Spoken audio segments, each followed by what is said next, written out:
السلام عليكم ورحمة الله وبركاته. ما تدري خنيجا ساينسي ولا جلا خطوة سديت تفادا ما تدري دبر اتياني فيديو برا أماس كبردي دي هادي تجينا بقولنا شنجة جدا سديتوكا شندوكا تكتوكا جا مرسا وانتوتا يا النساء وان جو خنا جدا أكملت النساء فنجا صورتا تكر راجرا إسا غولانتا صورتا خيستي margarraa yookiin qopheessitoota irraa gara soorattootaatti sadarkaadhaan akkamitti deema kan jedhudha. Kana gaa jechuudha marsaa wantoota yaa'an anniisaan qopheessitoota keessa qophaa'e suni akkamitti daddarba kan jedhu jechuudha. Dhuunfaa wanta as keessatti marsaa wantoota waan jedhu kana gaa yoonii fi ilaallu akkuma jalqaba amma isiniin jee marsaa wantootaati jechuun adeemsa wantoonni sirnaakoo keessatti jechuudha orgaanizimootaa fi naannoo jidduutti naanna'an jechuudha. Orgaanizimootaa fi naannoo jidduutti naanna'antu maal jedhama marsaa albuudotaa jennaani. Fakkeenya orgaanizimoonni yeroonii fi biqiloota yeroo sooratan jechuudha.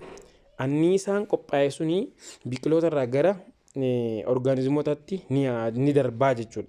Orgaanizimiinis yeroo wal adamsanii yeroo waliin jiraatan keessatti anniisaan sun orgaanizimii tokko irraa gara orgaanizimii isa biraatti ni darbaa jechuudha. Kuni maal jedhama marsaa albuudotaa jennaan.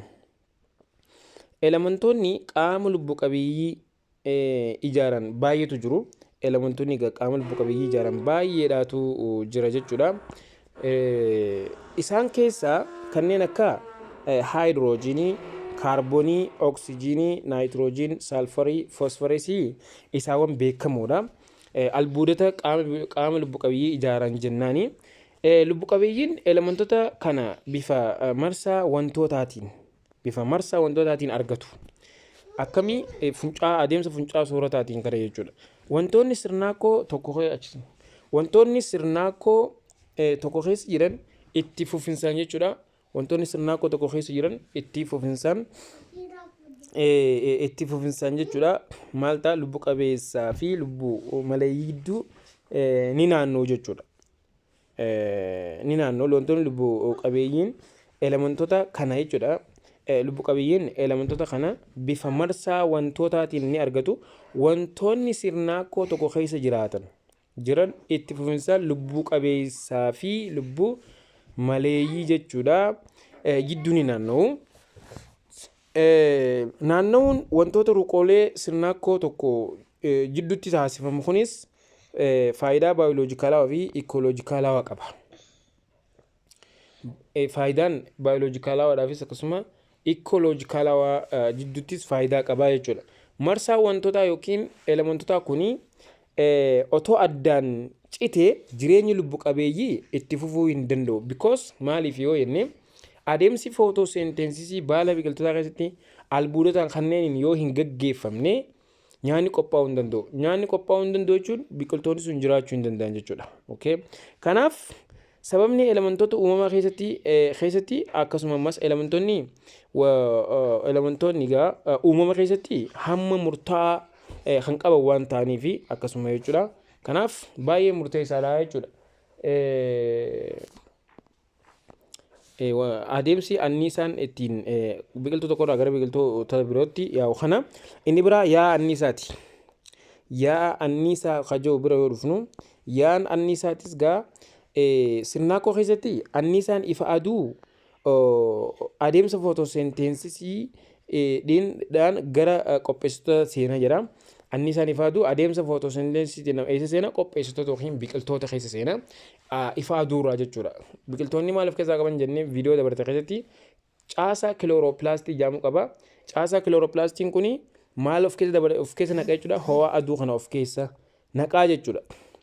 Qopheessitoonni immoo anniisaa ifa aduu kana gara anniisa keemikaalaatti jijjiira jechuun yeroo kaarboon daayoksaayidiin kunii fi bishaan yeroo wal nyaatan jechuudha. Isa kana maal godha adeem wal nyaatisa keemikaala kana gara maal jijjiira gara wal nyaatisa keemikaala kana gara anniisa keemikaalaatti jijjiiraa jechuudha. Yeroo anniisa keemikaalaatti jijjiiru booda jechuudha nyaanni qophaa'a.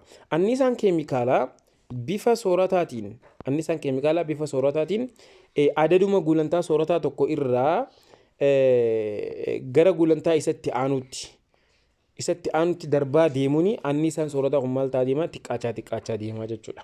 Maaliif hammi annisaa suni orgaanizimii tokko gara orgaanizimii biratti yeroo dabraa yeroo deemu xiqqaachaa waan deemuuf jechuudha. As keessatti gaa caasaan isaa tokko hunoo kana caasaan kun caasaa aduurraa jechuudha. Aduurraa ho'i gara qopheessitoota adeemsa ittiin dhufuudha. Qopheessitoonni lafa keessaa wanni isaan argatan kuusaa albuudota lafa keessa jiru kana ni argatu.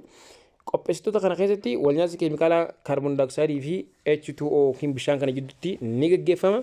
Sooranni ni qophaa'a jechuudha. Eessa keessatti? As keessatti ni qophaa'a. Eega qophaa'ee soorattoo margaa wantoota marga soorattuu qopheessitoota kana soorata. Sanbooda gara soorattoo fooniitiin deemama. Sanbooda isaan kana ammoo warri burkuteessitoota kan jedhaman kun warra soorata mataa isaanii qopheeffachuu hin dandeenye nyaata qopheessanii burkuteessuudhaan biqiltoota yookiin orgaanizimoota lubbu qabeeyyii tokko kan du'e tokko jechuudha burkuteessuudhaan nyaata mataa isaanii gaggeeffatu jechuudha. Kuni maal agarsiisa? Adeemsa yaa'insa anniisaa fi hariiroo soorataa jidduu jiru jechuudha. Anniisaan akkamitti soorata sadarkaa tokkorraa gara sadarkaa itti aanutti akkamitti akka deemu kan agarsiisu jechuudha. Gilgaala 5 tuqaa takka kan jedhu kana yoo laallu deebisi gilgaala kanaa jechuudha. Ajajni gaafiiwwan armaan gadii sirrii yoo ta'e dhugaa dogoggora yoo ta'e immoo soba jechuun deebisi jedha. Gaafiin takkaffaa sirnaakkoon sirna walitti dhufeenyaa fi hariiroo lubbu qabeeyyii fi lubbu maleeyyii gidduutti uumamuu sirriidha. Sirnaakkoo jechuun egaa beekamaadha. Lubbu qabeeyyii fi lubbu dhabeeyyiin hundinuu walitti qaba hariiroowwan wantoota lubbu qabeeyyii fi lubbu dhabeeyyiiti. Kanaaf sirnaakkoon sirna walitti dhufeenya hariiroo lubbu qabeeyyii lubbu dhabeeyyiiti. Kuni deebisa likkiitti dhugaadha jennaan. Kanaan dhugaadha jennaan. Gaafii lammaffaadha hariiroo wal utubbii jidduu hariiroo orgaanizimoonni lamaan walirraa bu'aa buufatanidha jedha likkiidha jechuudha. Hariiroo wal utubbii keessatti isaan lameenuu bu'aa walirraa buufatu jechuudha. Kanaaf hariiroo wal utubbii jennaan. Gaafiin sadaffaadha qabattoonni sirnaakkoo keessatti argaman qabattoota baayoloojikaalawaa qofa jedha. Likkii miti kun. Baayoloojikaalawaa qofa osoo hin taane iikooloojikaalawaanis ni jira. Kanaaf gaafiin lamaffaan dhugaadha. Gaafiin itti aantu ammoo sobaa jennaan. Gaafiin itti aantu soba. Kabiraa gaafiin afuraffaadha funcaan soorataa hariiroo soorata salphaa bineeldota qofa gidduutti argamuudha jedha.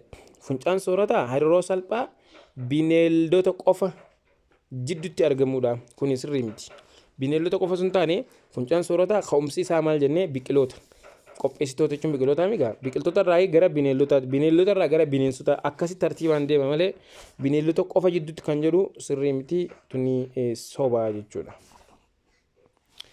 Gama filannoodhaa yoo dhufnu gaafilee armaan gadiif deebii sirrii ta'e filadhu jedha. Gaafiin shanaffaadha kanneen armaan gadii keessaa isa kamtu sirnaakkoo jalatti hammatama jedha. Sirnaakkoo jalatti kan hammatamu kami jedha. Qopheessitoota jedha. Baan soorattoota jedha. Caan burkuteessitoota jedha. Daan hunda deebisaanii daa ta'uu dandeessi. Maaliif? Hundinuu sirnaakkoo keessatti waan argamaniif. Kabiraa qaama du'a orgaanizimoota diiguun anniisaa keemikaalaa kuufame kan gadi lakkisu kamii jedha. Baakteeriyaanis akkas gochuu ni danda'a. Baakteeriyaan kan nyaata qopheeffachuu hin dandeenye jira. Faangasootiinis akkas godhuu ni danda'u. Burkuteessitoota jedha. Qaamni orgaanizimoota kanneen waan godhu isaa garuu akka waliigalaatti daadha taasisuunis jechuudha. Baakteeriyaanis ni godha. Faangasoonnis ni taasisu. Garuu burkuteessitoota kan akkas godhu ta'ee osuma jiru immoo burkuteessitoonni sun eenyuuf eenyunnaan baakteeriyaa fi faangasiidha jechuudha. Gaafiin torbaffaadha piraamidii anniisaa ilaalchisee kan sirrii hin taane kamii jedha. Piraamidii anniisaadha jechuudha ilaalchisee kan sirrii hin taane kamii jedha. Boca ol qaceelaa qaba jedha sirriidha. Bocni isaa hammi anniisaa beekamaadha waan ta'eef ol qaceelaa qaba. Jalatti bal'aadha. Jalanni bal'ata dhugaadha. Boca gombifamaa qaba jedha. Kan sirrii hin taane kamii jechuudha. Boca gombifamaa qaba kan jedhu kana jechuudha. Boca gombifamaa qaba kan jedhu kun likkii miti. Bocni isaa ol qaceelaadha waan ta'eef deebisaan sirrii kan sirriin taane caakanaa jechuudha. Gaafii saddeettaffaati. Filannoon tartiiba sirrii yaa'insa anniisaa funcaa soorataa agarsiisu isa kami jedha. Marga qopheessitoota sanii leenca nama jedha. Namni leencan sooratu likkidha. Leencinis margan sooratu kun sirrii miti kun sirrii miti. Baabiroo dhufnee sa'aa jedha marga jedha. Margi sa'aan sooratu kunillee sirrii miti. Caaboo marga jedha marga re'eedha jedha re'ee jedhamu nama jedha. Marga re'ee soorata re'ee immoo nama soorata. Gaafiin tuni deebisaa sirrii ni taati. Baala jedha simbirroo jedha lootu simbirroon baala soorattu lootu jedhee adeemsi kun sirrii miti. Deebisaan caadhaa jechuudha. Kanaas seelaffaa biroo dhufnu hariiroo waliin jireenya orgaanizimoota lama jidduu ta'ee kan lamaanuu walirraa fayyadamoo ta'an hariiroo maalii jedhama jedha. Inni lameen walirraa fayyadamoo haa ta'u hariiroo maalii jedhama? Hariiroo komansaalizimiin hariiroo lamaan walirraa fayyadamoo miti. Tokko fayyadamaadha tokko miidhamaadha. Walitubbii jedha walitubbiin lamaanuu fayyadamoodha. Waladamsuu maxxantummaa maal jedha. Deebisaan maal ta'a? Wal utubbii tahaa jechuudha. Gaafii kurnaffaati. Funcaa soorataas ta'ee saabupheen soorataa kan inni ittiin eegalu maal jedha? Qopheessitootaan eegala jechuudha. Isaan hundinuu qopheessitootaan eegalan jechuudha. Kanaaf maal ta'a jechuudha? Deebisaan qopheessitoota ta'a jechuudha. Gaafilee armaan gadiif deebii gabaabaa kenni jedha. Gaafilee armaan gadiif deebii gabaabaa kenni jedha. Sababni hammi anniisaa qopheessitoota irraa gara nyaattotaatti yoo deemamu hirrachaa deemuuf maalii jedha? Tokko qopheessitoonni kuni hamma enerjii anniisaa san baay'ee kuufama guddaa of keessaa qaba. Yeroo dhufee sooratu qaamni waa soorattoonni gudeen dhufanii sooratan guutumaa guututti hin sooratan. Hamma tokko irraa sooratu. Hamma tokko irraa sooratuuf kuufamni anniisaa sanii hamma tokko biqiltuu san keessatti hafaa jechuudha. Dhufteeti biqiltuun biraa wanni biraa orgaanizimii biraa soorattoo kan amma soorata. Hammi inni sooratu maali? Guutumaa guututti ta'uu danda'a hamma tokko irraa soorata jechuudha. Fi daayijestii uumama. Yeroo bullaa'insi uumamu qaamni biqiltuu waan sanii orgaanizimii sanii hamma tokko fi fudhata waan ta'eef guutumaa guututti hin fudhatu. Kanaaf hirrachaa deemaa jechuudha. Gaafiin 12ffaadha. 12ffaan tun jechuudha. Qabattoota lubbu qabeeyyii fi lubbu maleeyyiin kanneen jedhaman eenyu faadhaa jedha. Lubbu qabeeyyii kan jedhaman fakkeenyaaf biqiltoota, bineeldotaa fi bineensota jechuu ni dandeenya. Qabattoota lubbu maleeyyii kan jennuun ammoo albuudota garaagaraa, kattaalee, bishaan, biyyee kunniin qabattoota lubbuu maleeyyii jennaan jechuudha. Qabattoota lubbuu maleeyyii jennaan. Kabiraa waa'ee kunuunsa qabeenya uumamaati. Qabeenya uumamaa kunuunsuu jechuudha. Qabeenyi uumamaa gaa kunuunfamuu qaba. Qabeenya uumamaa jechuun maali? Durarratti jechuudha. Qabeenya uumamaa yoo jennu maal jechuudha? Qabeenya uumamaa jechuun wantoota naannoo keessatti argaman ta'ee kan dhala namaatiif faayidaa kennu jechuudha. Wantoota naannoo keenyatti uumamaan argaman ta'ee dhala namaatiif faayidaa wanti kennu qabeenya uumamaa jennaan. Fakkeenyaaf qilleensa fudhannee ittiin jiraachuudhaaf biyyee, biqiltoota, bineensota, albuudotaa fi kan kana fakkaatan qabeenya uumamaa jedhaman. Maaliif? Dhala namaatiif bu'aa guddaa waan qabaniif. Kabiraa kunuunsa qabeenya uumamaa kana. Kunuunsa qabeenya uumamaa jechuun maal jechuudha? Qabeenya uumamaa irratti miidhaa otoo hin geessisin qusannaan itti fayyadamuun eegumsa qabeenya uumamaa jechuudha. Kunuunsi qabeenya uumamaa jechuun osoo miidhaa irra hin geessifne naamusaan akka bu'aa irraa buufachuun itti fayyadamanii qusannaadhaan itti fayyadamuun kunuunsa qabeenya uumamaa jedhama jechuudha. Qabeenyi uumamaa kunis kanneen akka maalii ta'uu danda'a? Biqilootaa jechuudha. Kanneen akka biqilootaa, kan akka bineensotaa, kuufamoota albuudaa, biyyee, bishaan, qilleensa, foosilii boba'oo. Fakkeenyaaf kattaa boba'aa jira. Peetirooleemii waan akka naaftaa, gaazota adda addaa jechuudha. Gaazii uumamaa jechuudha. Kunniin qabeenya uumamaati. Qabeenya uumamaa kana kunuunsanii itti fayyadamuun tajaajila jiruuf jireenya ofii ittiin fooyyeffachuun barbaachisaadha jechuudha. Qusannaadhaan itti fayyadamuun kunuunsa qabeenya uumamaa jedhama jechuudha. Qabeenyi uumamaa faayidaalee maalii qaba? Baayoloojikaalawaa, dinagdee, sona hawaasummaa jechuudha. Sona hawaasummaa, hariiroo hawaasummaa, bareedina uumamaa ammas barbaachisummaa aadaa naannoo naannootti aadaa naannootii qaba. Barbaachisummaan isaa gaa faayidaan isaa qabeenya uumamaatti fayyadamuun dhugaa dubbachuuf qabeenya uumamaa bu'aa hammana hin jedhamne qabaa jechuudha. Lubbu qabeeyyiin kamiyyuu jiraachuudhaaf qabeenya uumamaatti fayyadama. Qabeenyi uumamaa sun ammoo kunuunfamuudha qaba. Yeroo kunuunfamu qabeenyi uumamaa kunuunfame jechuun sirnaan itti fayyadame jechuun yeroo qusatamu jechuudha kunuunfame jedhama jechuudha. Kabiraa waa'ee biyyeeti.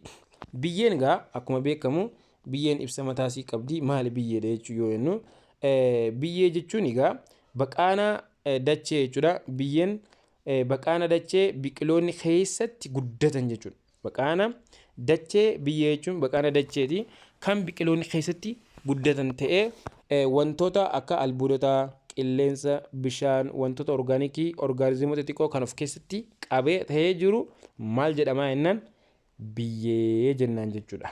Kanaan jechuudha maal jennaani biyyee jennaan. Akkasuma gaa kanaafuu gaa biyyeen maal jennee dubbachuu dandeenya. Biyyeen qabattoota fiizikaalaa sirnaakoo kan ta'e baqaana jechuudha. Baqaana dachee guddina biqilootaatiif baqaana dachee guddina biqilootaaf murteessoo ta'edha jedha.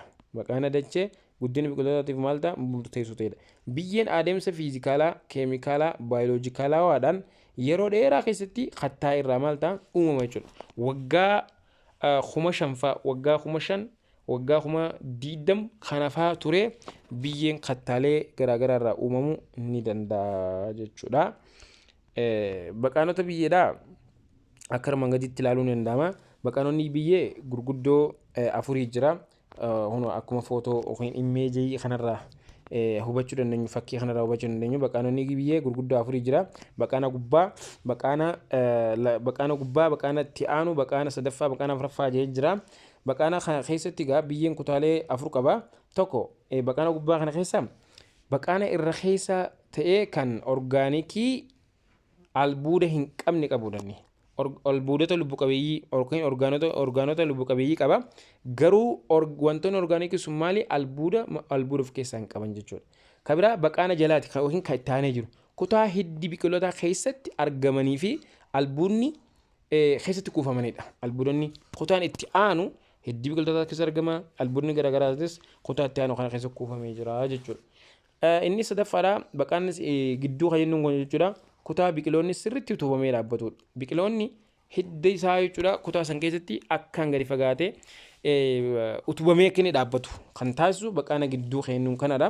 Kabiraa baqaana jalaati kutaa lubbu qabeeyyii baay'inaan hin qabnedha. Lubbu qabeeyyii hedduminaan of keessaa isaan hin qabanidha. Kanaa jechuudha. Kuni kutaalee gurguddoo baqaanota biyyee kennuun kana jechuudha. Baqaanonni biyyee kana fakkaata. Caasaan isaatis kana fakkaata jechuudha.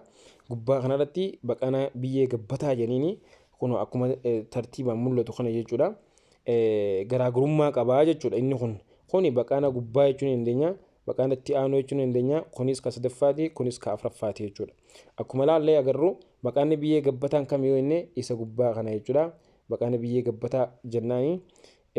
Inni kun baqaana biyyee gabbataa jedhama jechuudha. Akkanatti asirraa baqaanni kun maal jedhama? Baqaana biyyee gubbaa isa gabbataa ta'e san jechuudha. Kana jennaani jechuudha. Kuni waa'ee baqaana biyyeeti. Caasaa isaa jechuudha. Kabiraa amaloota biyyeen qaban. Biyyeen amaloota akkamii qaba? Amaloonni biyyeen qaban dhiqama biyyeetiif shoora mataa isaa qaba. Biyyeen garaagarummaa guddaa qaba. Biyyeen amaloota garaagaraa waan qabuuf dhiqama biyyeetiif illee shoora mataa isaa qaba jedha. Amaloonni fiizikaalaa biyyee beekamuun kanneen armaan gadiiti. Isaanis hamma suudoowwanii soil texture kan jennu jechuudha. Hamma suudoowwan isaan of keessaa qabaniiti. Kunis maal jechuu ni dandeenya? Hamma tokkoon tokko suudoowwan biyyee keessatti argamu. Suudoowwan biyyee keessatti argaman qilleensaatu jira, albuudotaatu jira, bishaanii jira. Hammi wantoonni suudoowwan biyyee keessatti argaman kunniin gaa walitti hidhachuu hamma walitti hidhaminsaa qaba. Kanaaf suudoowwan biyyee uuman hamma garaagaraa qabu. Isaanis hammi isaanillee garaagara qabu. Isaanis xiqqaa irraa gara guddaatti biyyee suphee, biyyee sondii, biyyee cirrachaatti addaan qoodamu. Biyyee cirrachaa jechuudha. Biyyeen biyyeen baay'een ida'ama sodoowwan biyyee sadanii sodoowwan biyyee sadanii jechuudha kan of keessatti qabatudha ida'amni isaanii jechuudha. Dandeettii bishaan of keessatti qabachuu biyyee fi sochii bishaan biyyee keessatti godhuu irratti gahee guddaa qaba jechuudha. Gosoonni biyyee kuni kanneen bishaan of keessatti qabachuu danda'antu jira, kanneen of keessatti qabachuu hin dandeenye jira. Kuni maali? Amaloota biyyeen agarsiisan keessaa tokko jechuudha. Caasaa biyyee fudhannee soil structure jedhamu kana jechuudha. Caasaan biyyee maali? Caasaa biyyeeti jechuun walitti maxxaninsa sodoowwan biyyeeti. Sodoowwan biyyee ammantanii jennu kanaati. Caasaan biyyee akkaataa sodoowwan biyyeen cirrachaa, biyyeen sondii akkasuma walitti hidhaman kan ibsu maal jedhama? Caasaa biyyee jechuudha. Akkaataa biyyeen sondiitii fi biyyeen cirrachaa, biyyeen suphee itti walitti hidhamanii jiran maal jedhama jennaan? Caasaa biyyee jennaani. Wantoonni orgaanikii bosbosa biqilootaa kan ta'an jechuudha. Bineeldota akkasuma kan ta'an orgaanizimoonni biyyee kan akka raammoo, kan akka roobaa fi baakteeriyaa caasaa biyyee irratti maal ta'a? Dhiibbaa qabu jedha. Caasaa biyyee kanarratti wantoonni orgaanikii kanneen amma dubbannu kun hundi isaaniitu caasaa biyyee walitti hidhaminsa kana keessatti dhiibbaa qabu jechuudha. Kanneen bosboseessanii biyyee tan addaan akka inni caasaan isaa kan addaan fagaatu kan taasisamu fa'aa hedduu bishaanis ta'ee wantoonni bosboseessanis hedduu waan jiruuf jecha caasaa biyyee kanarratti dhiibbaa guddaa qabaa jiru. Akkasuma caasaan biyyee maali? Yoo jenne dagaagina hiddaa caasaan biyyee bu'aan inni qabu tokko dagaagina hiddaa, qilleensa, sochii qilleensaa, bishaan biyyee keessa olii gad waan ta'u dandeettii bishaan of keessatti qabachuu, dhiqama biyyee, dhiqama dandamachuu biyyeetiif gahee olaanaa qaba jechuudha. Kuni maali? Caasaa maali jennaani? Caasaa biyyee jedhama jechuudha. Caasaa biyyee jedhama. Inni bittaanu waa'ee humna wal qabachuu sodoowwan biyyee yoo ilaallu, humna wal qabachuu sodoowwan biyyee humna wal qabachuu paartikiloota jechuun sodoowwan akka albuudota ammantaniinuuti. Kan akka naayitiroojiinii, kan akka saalfarii, kan akka pootaasiyeemii, kan akka kunniin humna wal qabachuu paartikiloota biyyee jidduu fi dhiibbaa inni caasaa biyyee irratti qabu kan agarsiisu humna wal qabachuu sodoowwaniiti jennaani. Yeroo jiidhinsaa biyyeen suphee humna walitti qabachuu guddaa qaba jedhu. Yeroo jiidhinsaa yeroo roobni roobu jechuudha. Humna walitti qabachuu biyyeen suphee kuni guddaa qaba. Kuni biyyeen sondii biyyeewwan kaanirraa garaagarummaa qabaachuu agarsiisu isaati jechuudha. Kuni maal jedhama? Amala biyyee jennaan. Amala biyyee kun gabaabinaan yeroo ibsamu gabatee keessatti gosoota biyyee yoo ilaallu amaloota isaan qaban garaagarummaa isaan qaban yoo ilaallu jechuudha. Akkuma isin jee biyyeen gosoota sodoowwanii hamma adda addaa of keessaa qaba. Biyyeen hamma sodoowwan isaaniitiin bakka sadiitti qoodama jennee turre. Isaanis biyyee maaltu jira? Biyyee cirrachaatu jira. Biyyee akkasuma biyyee cirrachaa qofa osoo hin taane biyyee sondiitiin ni jirti, biyyeen supheetiin ni jirti. Kun garaagarummaa yookiin gosoota biyyeeti jechuudha. Amma dhiibbaa hammi sodoowwan biyyee amaloota biyyee irratti qaba yoo ilaallu, sodoowwan biyyee wantoota biyyeen irraa uumaman jechuudha. Gosoota biyyee kanarratti sodoowwan isaan irraa uumaman kun dhiibbaa inni gosoota biyyee kanarratti qabu yoo ilaallu, fakkeenyaaf sodoowwan biyyee cirrachaa kan biyyee suphee kan biyyee sondii garaagarummaa qaba. Isaan kun dhiibbaan inni biyyee kanarratti qabu maali? Sodoowwan kun fakkeenyaaf waan jiru ilaaluudhaaf amaloota isaanii yoo ilaallu, biyyeen cirrachaa iddoo qilleensaa ol aanaa qaba. Qilleensi baay'een keessa seena jechuudha. Biyyee cirrachaa kana qilleensa hedduutu ol aanaatu keessatti argama. Garuu biyyee sondii keessatti ammoo qilleensi jiddu galeessa jechuudha. Biyyee sondii keessatti biyyee cirrachaa keessatti ol aanaadha. Biyyee sondii keessatti garuu jiddu galeessa. Biyyee suphee keessatti illee baay'ee muraasa. Biyyee suphee keessatti gad aanaadha. Hammi qilleensa biyyee suphee keessa jiru xiqqaadha jechuudha. Bishaan of keessa dabarsuu yoo ilaallu, biyyeen cirrachaa bishaan baay'ee of keessa dabarsa. Dafee bishaan keessa dabra. Biyyeen sondii garuu jiddu galeessa bishaan. Of keessatti waa xiqqoo ni qabata. Of keessaas ni dabarsa. Muraasa jechuudha. Biyyeen suphee garuu bishaan tasuma of keessa dabarsu gad aanaadha jechuudha. Inni waa'ee qabiyyee wantoota orgaanikii lubbu qabeeyyii yoo fudhanne ammas lubbu qabeeyyiin cirracha keessatti muraasa hammi jiru xiqqaadha. Garuu jiddu galeessa wanta biyyee sondii keessatti ammoo gaariidha. Hammi wantoota orgaanikii ta'an jechuudha. Kan akka haraamolee garaagaraa jechuudha. Biyyee sondii kana keessatti argamu. Biyyee suphee keessatti garuu jiddu galeessa. Hamma tokkos ni jira. Baay'inaanis garuu hin argamu. Jiddu galeessaa jechuudha. Kabira dandeettii isaan bishaan of keessa dabarsuu isaanii yoo ilaallu gadaanaadha. Bishaan dandeettii bishaan of keessatti qabachuudha. Biyyeen cirrachaa bishaan of keessatti hin qabatu. Bishaan itti neenaan bishaan daayirektii isa keessa gad bira bishaan of keessatti hin qabatu. Biyyeen sondii garuu bishaan of keessatti ni qabata. Jiddu galeessa inni biyyeen supheelleen bishaan of keessa qabatee hin dabarsu. Kunis maalii gadaanaadha jechuudha biyyeen supheetis. Kanaaf irra filatamtuun maalii biyyeedha? Biyyee tamii jechuudha. Biyyee tanaa jechuudha. Biyyee sondii jennuun kana. Hammi suudawwan isaanii garuu garaagarummaa qaba. Hammi suudawwan isaanii jechuudha. Tokko lama hanga duwwaa tuqaa duwwaa shaniiti. Kaan ammoo duwwaa tuqaa duwwaa shanii hanga duwwaa tuqaa duwwaa lamaati. Kaan egaa kanaa'uu gadi jechuudha. Hammi isaa baay'ee xiqqaadha. Gosoonni isaanis kuni biyyee cirrachaati. Inni dura biyyee cirrachaati. Kun biyyee cirrachaa jedhama. Inni itti aanu biyyee supheeti. Kan biyyee sondii jedhama. Akkanaatti adda addatti beekamuu jechuudha. Biyyee cirrachaa, biyyee suphee, biyyee sondii waan jedhamu kana egaa yoonii fi ibsa gabaabaa kanarraa yoo waan tokko dubbannu biyyeen cirrachaa suudoowwan hammaan gurguddoo haala walitti dhiyeenya walitti hin maxxanneedha. Walitti irraa fagoo ta'an kan qabanidha. Bishaan haala salphaan of keessa waan dabarsaniif guddina biqiltootaatiif mijaawaa miti jedha. Eenyu biyyeen cirrachaa biqiltootaaf mijaawaa miti. Biyyee suphee biroo yoo dhufne biyyeen supheetis suudoowwan isaa hammaan baay'ee xixiqqoo fi walitti maxxanee waan argamudha. Kanaafuu bishaan xuuxuu fi wantoota biroo of keessatti qabachuu dandeettii olaanaa qabaa jedha.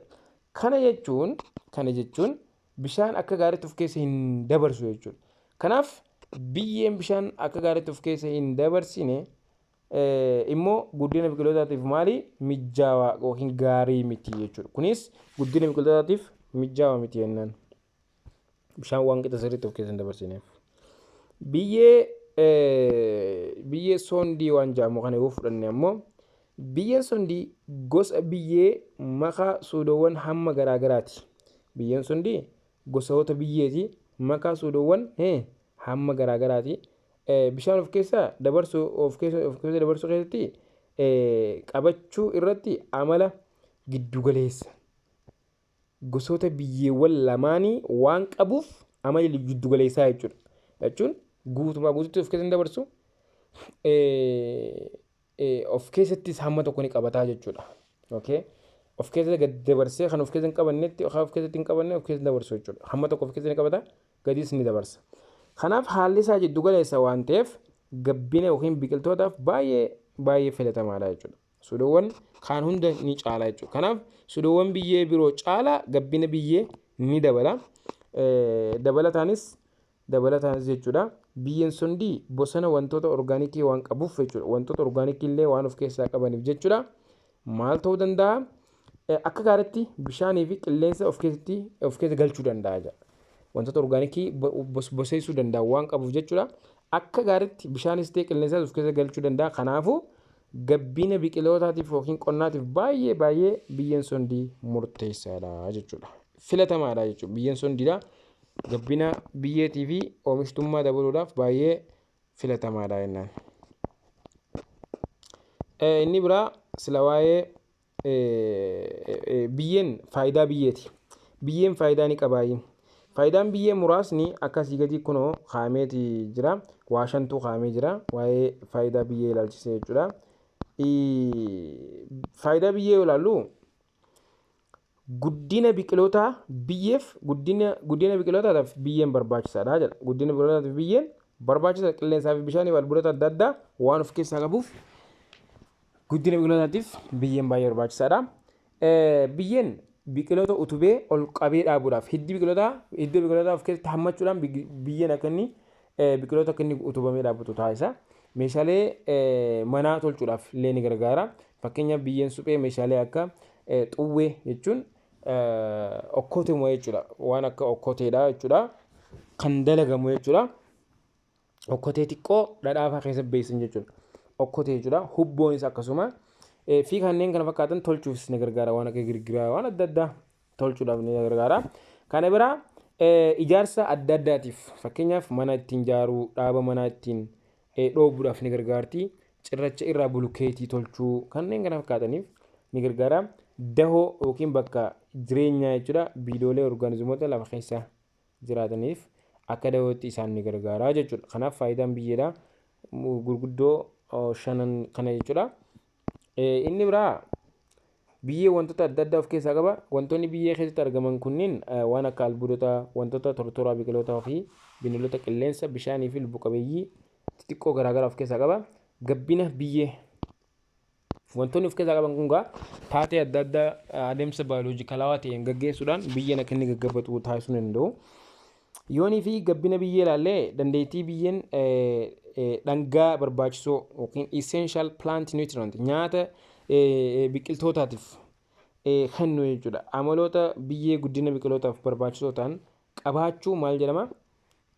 Gabbina biyyeennan. Biyyeen takka wantoota barbaachisoo guddina biqilootaatiif barbaachisan kan of keessaa qabu taanaan biyyeen sun biyyee gabbataa jedhama. Amaloonni biyyee kanneen akka amala fiizikaalaa, keemikaalaa fi baayoloojikaalaa biyyeeti. Kana keessatti biyyeen gabbina qabu tokko wabii nyaataa mirkaneessuudhaaf oomishtummaa dabaluuf oomishtummaa dabaluu akkasumas diinagdee biyyaa keessatti gumaacha guddaa kan qabu maal jechuudha? Biyyeedha jechuudha. Kanaaf gabbinni biyyee murteessaadha jechuudha.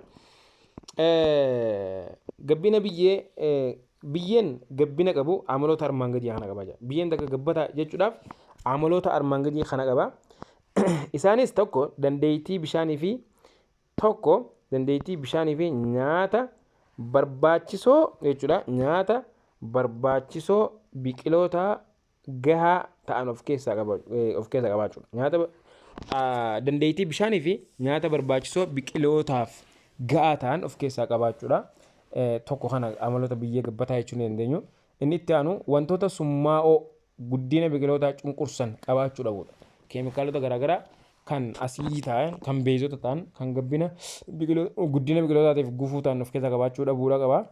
Gadi fageenya gahaa hidda biqilootaa simatu. Akkasuma bishaan qabachuu danda'u qabaachuu qaba. Innis biqiloonni hiddi isaa qacoolla keessa gadi deemuu qaba. Kattaaleen garaagaraa dhoorkuun qabu jechuudha. Kabiraa bakka qilleensa gahaa guddina hiddaaf mijataa ta'e qabaachuu qaba. Hiddi biqilootaa akka gaariin lafa keessa deemuu qaba. Akkasuma qilleensa gaaraas argachuu qaba jechuudha. Kabiraa baqaan irra keessa biyyee wantoota orgaanikii biyyee gahaa qaban qabaachuu qaba. Wantoota orgaanikii ta'an jechuudha. Wantoota lubbu qabeeyyii ta'an jechuudha. Kanneen gahaa ta'an qabaachuu qaba. Jaaffaan maayikiroo orgaanizimoota xixiqqoo biyyee keessaa guddina biqilootaaf fayyadan qabaachuu jechuudha. Kanneen guddina biqilootaatiif fayyadan maayikiroo orgaanizimoota xixiqqoo qabaachuu biyyeen tokko biyyee gabbataa ta'uudhaaf jechuudha. Lafa qonnaatii fi gocha inni biraa lafa qonnaa fi gocha garaagaraaf tajaajila kennuu keessatti gabbina biyyee eeguuf tooftaa kunuunsa biyyee garaagaraa hojiirra oolchuun baay'ee barbaachisaadha. Sababni isaas dhiqama biyyee fi miidhama biyyee garaagaraa amaloota biyyeen qabu irratti ibsaman hir'isuu waan danda'uu fi amaloota biyyeen qabdu irratti hundaa'uudhaan yoo kan kunuunsinee itti fayyadamnu taate bu'aa irraa buufachuun ni danda'ama. Kanaaf kunuunsi baay'ee murteessaadha. Kabiraa waa'ee albuudonni biyyee keessa jiran guddina biqilootaaf baay'ee barbaachisoo ta'anii fi hamma xiqqaadhaan barbaachisan muraasni kanneen isaanii gabatee armaan gadii kanatti isiniif ibsamee jira. Albuudonni biyyee keessaa guddina biqilootaaf barbaachisan walqixan barbaachisanii walirra fayyadamu jechuudha. Kanneen baay'inaan itti gargaaraman biqiloonni jechuudha. Isa kana jechuudha. Amaloota biyyee barbaachisoo baay'inaan kan itti barbaadaman naayitiroojiinii, naayitiroojiinii jechuudha. Isa kana foosforasii, pootaasiyeemii, saalfarii, kaalsiyeemii fi maagneeziyamiin elementoota biqiltoonni guddina isaaniitiif hedduu takka itti barbaadaman itti fayyadaman kan biyyee keessa jiran jechuudha. Kanneen muraasni biqiloonni itti fayyadaman ammoo kilooriinii, booroonii, koopparii, aayiranii, maagneeziyamii fi maalbiidiyem. Kanneen kunniin biqiltoota gabbina biyyeetiif hedduu gargaaran akkasuma guddina biqiltootaatiif baay'ee murteessaa ta'anii jechuudha. Kunniin albuudota biyyee keessaa guddina biqiltootaatiif hedduminaan faayidaa kennan jechuudha. Inni biraa qabattoota biyyee gabbina biyyee dhabamsiisuu danda'an. Fakkeenyaaf dhiqama biyyee, sababoota dhiqama biyyee kana. Gabbina biyyee gabbinni biyyee dhabamuu danda'a sababoota kanaanii. Fakkeenya dhiqama biyyee yoo fudhannee biyyeen tokko yoo dhiqamte, biyyeen takka yoo dhiqamtu dura adeemsi biyyee fi albuunni baqaana gubbaa lafarraa haramanii badan maal jedhama? Biyyee dhiqama biyyee. Adeemsi gaa biyyeen gubbaatii fi albuunni biyyee gubbaa kana keessatti baqaanota afran jiru san keessaa biyyee gubbaa kana keessatti argaman dhiqamuudhaan albuudonni keessa jiran yoo lafarraa kan dhiqaman ta'e wanni sun maal jedhama? Dhiqama biyyee jennaan. Dhiqamni biyyee immoo oomisha midhaanii oomishni midhaanii akka inni xiqqaatu baay'inaan taasisa. Kana malees guddina biqilootaa gufachiisuudhaan gammoojjummaan akka inni babal'atu taasisa jechuudha. Kanaaf gabbinni biyyeedha baay'ee murteessaadha waan ta'eef biyyee gabbattisan akka inni dhiqamne gochuun ammoo murteessaadha jechuudha. Sababoota dhiqama biyyeetis beekuun baay'ee murteessaadha. Tokko dhiqamni biyyeedha maaliif dhiqamuu danda'a? Biyyeen maaliif haramuu dandeessi? Kan jedhu tokko roobni cimaan roobuudha. Roobni cimaan roobee biyyeen sun haramuudha. Inni itti aanu harama biyyee kan buubbeedhaan uumamuudha. Buubbeen yoo biyyee kana baqaana kana haree gara qilleensaatti yoo kan gallakkisu ta'e biyyeen suni albuunni hedduun keessaa gara qilleensaatti gallakkifama. Kan biraa qabeenya uumamaa kanneen dhiqama hambisan mancaasuu jechuudha. Qabeenya kanneen akka mukkeen ciruu, qorqisanii dheechisuu, bosona gubuu kunniinis wantoota qabeenya uumamaa mancaasan keessaa dhiqama biyyee sababa ta'an keessaa isa tokko jechuudha. Biqiltoonni mancaanii gubatan taanaan hiddi biqilootaa kan duraan dachii hidhee taa'uun hin jiru rakkoo gurguddaadhaaf saaxilamaa jechuudha. Kan biraa lafa akka hin taanetti itti fayyadamuudha. Lafa sila kallattii isiin ittiin qotamuu qabdu dhiifamee kallattii biraatti. Fakkeenya kallattii lolaa fi bubbeen cabsuu danda'u dhaabu irraan gadeefaa qotuu fakkeenyaaf. Wantoota orgaanikii biqiloota dhabamsiisuu kanneen kan fakkaatan yoo kan fayyadamu ta'e dhiqamni biyyee likkitti uumamaa jechuudha. Tooftaa kunuunsa biyyeeti. Dhiqama biyyee kana eega beeyne akkamitti kunuunsuu dandeenya kan jiru jechuudha. Akkamitti kunuunsuu dandeenya? Irraan gadee qotuu kun hundigaa dhiqama biyyeetiif sababni taa'inne mee akkamitti kunuunsuu dandeenya kan jirudha. Tokko daaga qotuudha. Daaga qotuu jechuun akka biyyeen haramtee hin yaane daaga qonnee biyyee san akka isiin kuufamtee haftu gochuudha. Daaga qotuu jechuun daaga tolchuun gocha lafa tabbaa ta'e tokko bo'oo dalgee baasuudhaan baqeessuudhaan saffisa bishaanii xiqqeessuudha. Kunis biyyeen lolaan akka hin dhiqamne wanta baay'ee taasisuudha. Kun akkuma footoo kanarraa agartan jechuudha. Kuni maal jedhama jennaan inni kun jechuudha. Wanni inni jedhamu daaga jennaan kanaan tokko kan daaga jiru kana kun daaga jedhama. Bishaan ni ittisaa jechuudha. Bishaan akka inni ittisu taasisaa jechuudha. Kan biraa dalga qotuu. Dhiqama biyyee lolaan uumamu ittisuudhaaf dalga qotuun maloota ittisa biyyee keessaa isa tokko yoo ta'u lafti ol ka'an dalga qotamuu qabaa jedha. Lafti ol ka'an tokko dalga qotamuu qabaa. Kunis biyyeen bokkaan haramee akka hin banne taasisuudhaaf fayyadaa jechuudha. Kunillee biyyeen isaaniif gargaara. Inni itti aanu biqiloota dhaabuudha. Dalga qotuu eega inni booddee biqiloota dhaabuu jennaani naannoo fi gaarawwan bosonni irra naanna'anii biqiloota deebisanii dhaabuun yookaan biyyeen bishaaniin akka hin haramne gochuun hiddi biqiloota biyyee walitti qabuun kun hundi maal jedhama? Biqiloota dhaabuu jennaan. Biqiloota dhaabuun dhiqama biyyee keessatti ga'ee guddaa tokko qaba jechuudha. Amma akkasii biqiloota dhaabuun murteessaadha jechuudha. Hawaasa duula biqiltuu dhaabuu irratti hirmaataa ta'an hirmaataa ta'uudha. Isin itti aantumas lafa biqilootaan golguu biqiloota dhaabuu jechuudha. Biyyeen lolaadhaan akka hin dhiqamne lafa irra baala afu qarmii midhaanii lafarratti akka hafu gochuu fi marga uwwisuun baay'ee barbaachisaadha jechuudha. Lafa biqilootaan golguu jechuudha. Yeroo kana hin taane suudoowwan biyyee akka salphaatti maal ta'uu danda'a? Roobaa fi bubbeedhaan saaxilamuu danda'a jechuudha. Inni itti aanu midhaan tarreen facaasu. Amma akka argitan kana jechuudha. Midhaan tarreen facaasuun tooftaan kun bishaan qabuu fi tursuun dhiqama biyyee hambisuu bira darbee bishaan lafa keessaa maal godha? Bishaan lafa keessa akka gadi seenuun biyyee keessa tamsa'uu taasisa jechuudha. Midhaan tarreedhaan facaasuun tooftaan kun bishaan maal godha? Bishaan qabuudhaa fi tursiisuun dhiqama biyyee hambisuu bira darbee ammas maali? Bishaan lafa keessa akka gadi seenu biyyee keessa akka inni tamsa'u taasisaa jechuudha. Tarreedhaan facaasuu wanni jedhamu kun akkanatti facaasuun kun jechuudha. Kunis adeemsa dhiqama biyyee keessaa isa tokko jechuudha. Inni biraan midhaan wal jijjiiruun facaasuudha.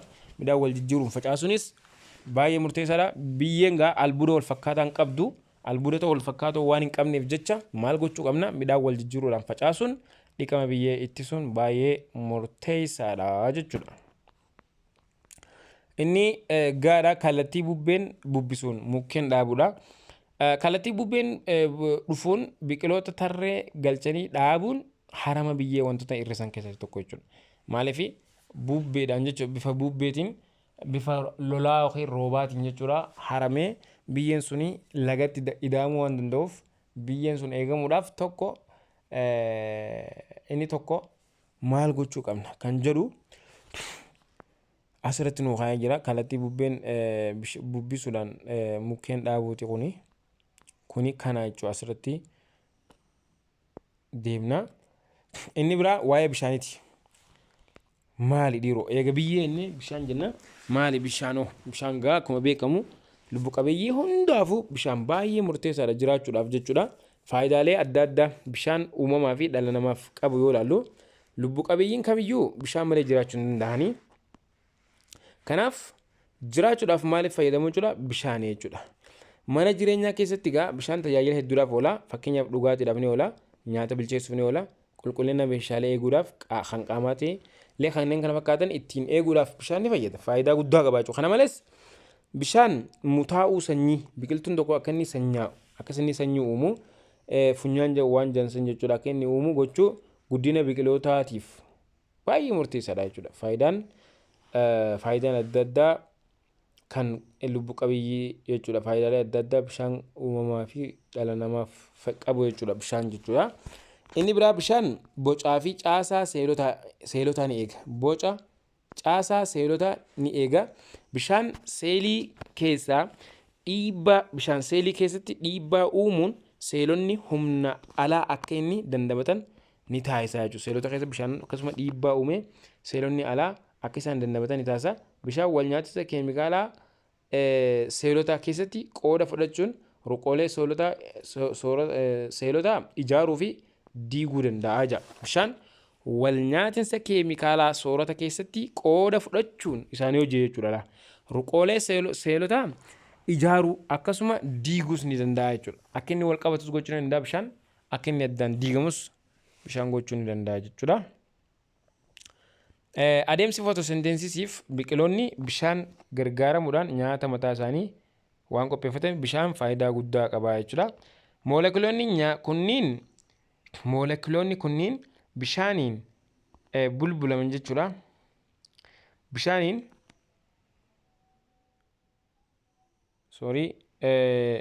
Moolekiloonni nyaataa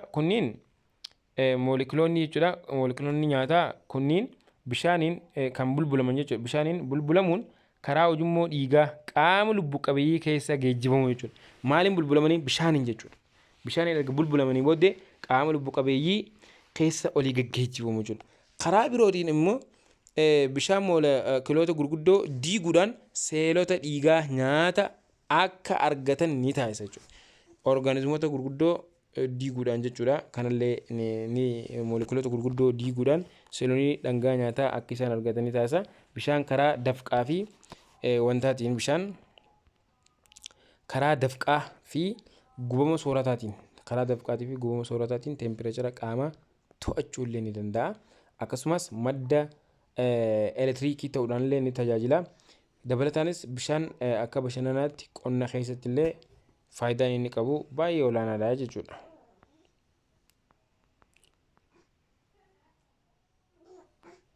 Kabiraa faayidaa faalama bishaaniiti.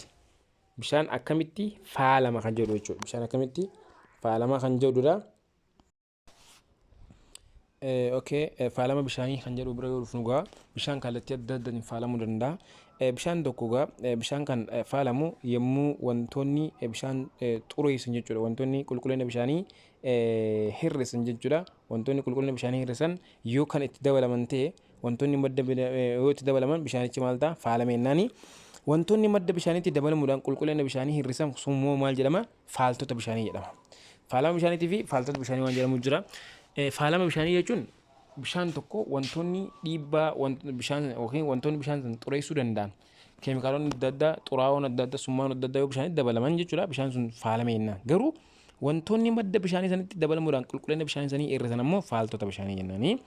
Akka waliigalaatti gaa faalamni bishaanii karaa lamaan uumamuu danda'a. Tokko karaa uumamaatiin adeemsa uumamaatiin jechuudha. Inni biraa karaa gochaalee namootaatiin. Adeemsa uumamaatiin yeroo jennu fakkeenya dho'iinsi voolkaanoo uumamu. Voolkaanoon gaa ho'ii lafaa ho'ii teempireechara lafaa dabaluu fakkeenyaaf anniisaan aduudhaa ho'ii aduudhaa argamu sun jechuudha. Lafa keessa gadi seenee ho'ii kun gadi seenee lafa keessatti turee moolkiloota lafa keessa jiru yoo kan addaan diigu ta'e akka ho'iinsaatti fakkeenyaaf yoo addaan kan diigu ta'e moolkiloonni lafa keessa wal qabatanii lafa hidhanii taa'u. Moolkiloonni sun addaan diigamnaan dho'iinsi voolkaanoodhaa uumamuudhaan keemikaalonni gaasonni adda addaa qilleensatti ol gadi lakkifamu jechuudha. Yeroo kana faalamni bishaanii uumamuu danda'a. Gochaalee namootaatiin ammoo kan uumamanis ni jiru. Gochaalee namootaatiin fakkeenyaaf bishaan faalan keessaa xuraawwan manaa fakkeenyaaf yoo fudhanne xuraawwan manaa bahan jechuudha. Xuraawwan manaa kanneen warshaa keessaa bahuudhaan bo'oo xuraawaatiin bishaanitti yoo dabalaman jechuudha. Kun hundi maal jedhama faalama bishaanii jedhama jechuudha. Faalama bishaanii kana ittisuudhaaf tooftaalee garaagaraa ni fayyadamna. Tooftaaleen garaagaraa muraasni jiru.